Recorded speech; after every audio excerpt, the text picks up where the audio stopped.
We know that book income and taxable income usually differ because the IRS taxes cash that has been collected rather than income that has been earned.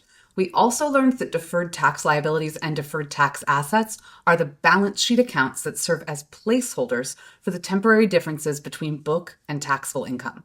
In this lesson, we get systematic about it. By the end, I want you to be able to look at any item, an accrued warranty, an installment sale, a depreciation schedule, and answer two questions without hesitating. Does this make book income higher or lower than taxable income right now? And which deferred account does it create?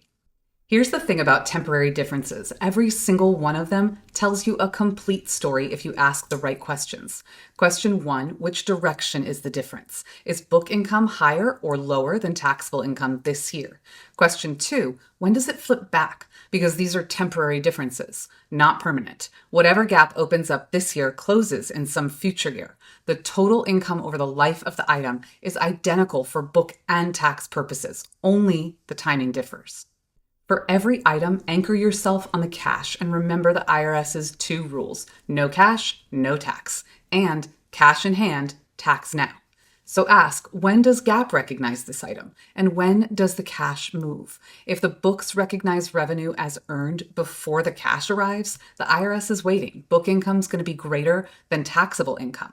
If the cash arrives before revenue is earned, then the IRS has already collected tax. Taxable income is greater than book income. The same logic works for expenses, just flipped. If the books accrue an expense before the cash is paid, like a warranty estimate or a contingency loss, the IRS says you can't deduct estimates. Come back when you actually write the check. That means book income is lower than taxable income now because we have an expense and no deduction. The deduction arrives later. And if the tax code lets you deduct something faster than the books expense it, like accelerated depreciation, the classic case, taxable income is lower now, and the books catch up later. A study guide presenting this information is available on Canvas in a 2x2 grid, but I want you to internalize this information. Across the top, does the difference create a DTL or a DTA? Down the side is the item revenue-driven or expense-driven. Every temporary difference you'll ever meet lives in one of these four boxes. Book income higher than taxable income now, that's the DTL row. It happens two ways. Revenue in the books that the IRS hasn't taxed yet, book income's going to be higher. Or a tax deduction taken before the books expense it. Again, book income higher. Taxable income higher than book income now is the DTA row. Again, two ways. The IRS could have taxed cash that the books haven't earned yet. Or the books expense something that the IRS won't let you deduct until it's actually paid. Let's focus on the DTL row and put some real examples in those boxes. Revenue-driven DTLs. Accounts receivable is a really good example. Revenue is on the books now. We've earned it, but we haven't collected the money yet, so it's taxed when collected. Installment sales work the same way, just stretched over years. Book the profit today and tax it as the cash payments come in. In both cases, book income is higher now, and we owe the tax later. We call that a DTL. Expense-driven DTLs. The deduction comes first. Like accelerated tax depreciation, we're allowed to use a method called MAKERS for tax purposes. It front-loads deductions relative to the straight-line approach to book depreciation. So taxable income is actually lower in the earlier years. I'm deducting more depreciation expense than I am when I use straight line. And it's higher in the later years when the pattern flips. Prepaid expenses can work the same way. Cash is paid and we get a deduction on our tax return, but we don't expense it in our books until we actually incur the expense. Either way, we've enjoyed the tax break early and payback is coming. We call that a liability or DTL. Now let's look at the DTA row. First, revenue-driven DTAs. Unearned revenue is the star. The customer paid in advance, but the IRS taxes the cash immediately, even though the books won't show the revenue until later when it's earned. When the books finally recognize it, the IRS won't tax it again. Future taxable income will be lower than future book income. We prepaid the tax. That's an asset to us today, or a DTA. Expense-driven DTAs work similarly, but the books expense it now.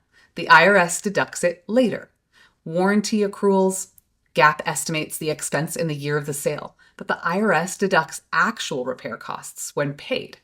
The allowance for doubtful accounts. GAAP estimates bad debt expense. We record it now, but the IRS waits for the specific direct write-off, which might happen in the future. Accrued liabilities and loss contingencies, same story. In every case, a deduction is waiting for us in the future. That's an asset to us today, a DTA. One more habit I want you to build with every item is say the reversal out loud. Book income is higher now, so taxable income will be higher later. If you can state both halves, you'll understand the item. If you can only state one, you're just memorizing, and that can fail on exam day. In this exercise, Bristol Corporation has 6 items that cause temporary differences between book income and taxable income at December 31st, and a 25% tax rate. For each one, we're going to ask the question, which is bigger, book income or taxable income? And what temporary difference is resulting? Let's look at the first item. It says we've got $400,000 in the books that are not yet taxable. It's income deferred for tax purposes, right? So if it's deferred for tax purposes, that means we're not going to recognize the income until the future on our tax return. But we are recognizing a credit to some type of income account now for book purposes. That means book income is greater than taxable income. If book income is greater than taxable income, that also means tax expense is going to be greater than what we owe the IRS, taxes payable. It means that we'll owe the IRS more in the future when we actually recognize the income on our tax return. So we call this a DTL. An $80,000 accrued contingency loss means that we've estimated that loss in the books. We've debited a loss account, decreasing our book income. But we don't have to deduct that, or we cannot deduct that on our tax return until we actually pay the cash or lose the money. So that means book income is going to be less than taxable income. You'll notice the pattern now. This is going to create a DTA. And that's because we might have a deduction in the future when we actually pay the amount of the loss. The next one, a $220,000 allowance for doubtful accounts. It's the same pattern where we have a book income that's lower than taxable income. And that's because we've debited bad debt expense, but we haven't actually paid any money. We haven't lost any money actually yet. Receivables are still possibly collectible. So we've recognized an expense for our books, but we don't get a deduction on the tax return. That creates a DTA today, because in the future, we might have a deduction when we actually lose the cash. $700,000 expense accrued, only $325,000 paid. So this is a clear difference between the debit to expense and the credit to cash. The credit to cash is the deductible amount. So there's a difference here causing book income to be lower than taxable income. Again, that creates a DTA. Now, in the future, we can expect that the $700,000 will also be deductible in total. So in the long term, these two numbers will equal on the book income or in the book income and on the tax return. Accounts receivable up to or of $130,000. It's up $130,000. That means we've debited accounts receivable and credited revenue. We did not debit cash and credit revenue. So that means that we have book income that's greater than taxable income. In the future, we'll expect to collect that cash and we'll have to pay taxes on it. So that's a liability to us today, a DTL. Plant carrying value exceeds tax basis by $500,000. So carrying value means what did I pay for the asset and what have I already recognized as depreciation expense. That's my carrying value. So tax basis is the same concept except in cash terms or for IRS purposes. So I would take the cost of the asset less the depreciation that I deducted on the tax return to arrive at my tax basis.